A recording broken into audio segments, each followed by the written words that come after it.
I'm now going to demo the blind hem and lace foot. First I'm going to show how to do a blind hem.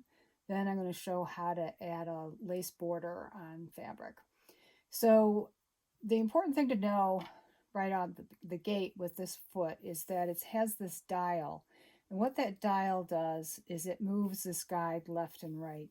So you will need to adjust it according to what your goals are for your project.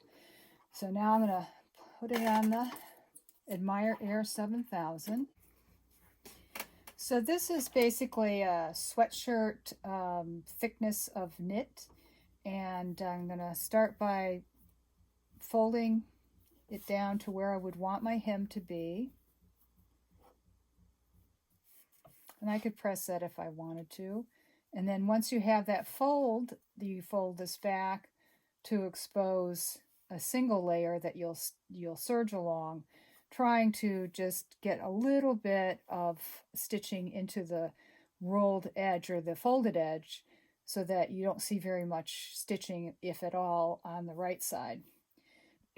Now I have this set in the default settings for a 3-thread overlock.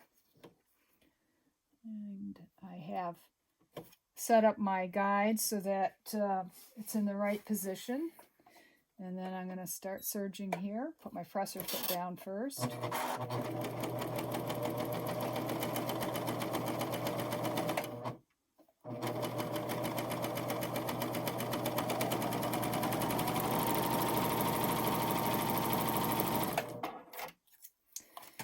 So now with the default settings with this fabric, I am getting just a fine end result on the right side. I'm not seeing any stitching at all, even though I'm using white thread. And looking at this stitch on the back side, I could go ahead and change this and to make it a little bit more balanced. It looks like the lower looper is a little too tight and the upper looper is a little loose. So that's something that I could do, but I am getting a fine result on the right side of the fabric. So if I were going to go ahead and change my tensions, then I would go into my 3-thread overlock wide, choose that, and to alter my tension, I would touch over here. This is the thread tension, this is the upper looper, this is the lower looper. So from looking at the stitches, it looked like the lower looper could be looser and the upper looper could be, is that correct? Let's see. Looking at it, yeah, the lower looper could be looser and the upper looper could be tighter. And then I would test those results. But in general, the results were pretty good on the right side. It's just on the back side, you can see that the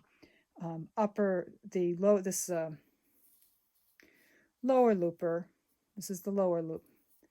The lower looper on this side is perhaps a little tight, upper looper a little bit loose.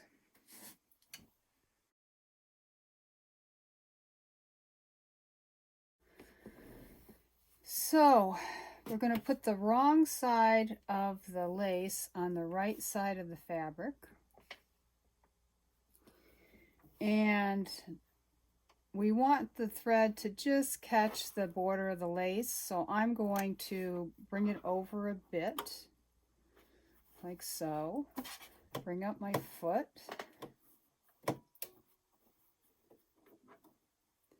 And have my foot, using this guide, have that, tighten that up a bit. Have my lace run right along the edge of that guide and my kind of like this.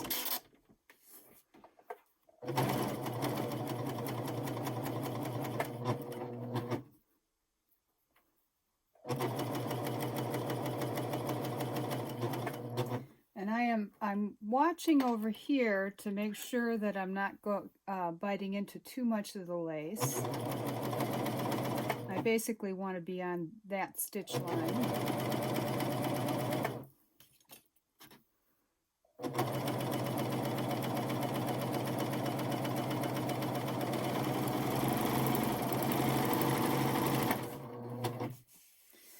So then I end up with something that looks like this, but then we would finger press this and then take it over to the iron to iron that down.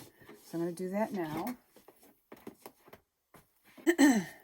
I end up with this nice lace border with a finished edge on the other side. So that's not going to ravel. So that is the blind hem and lace foot.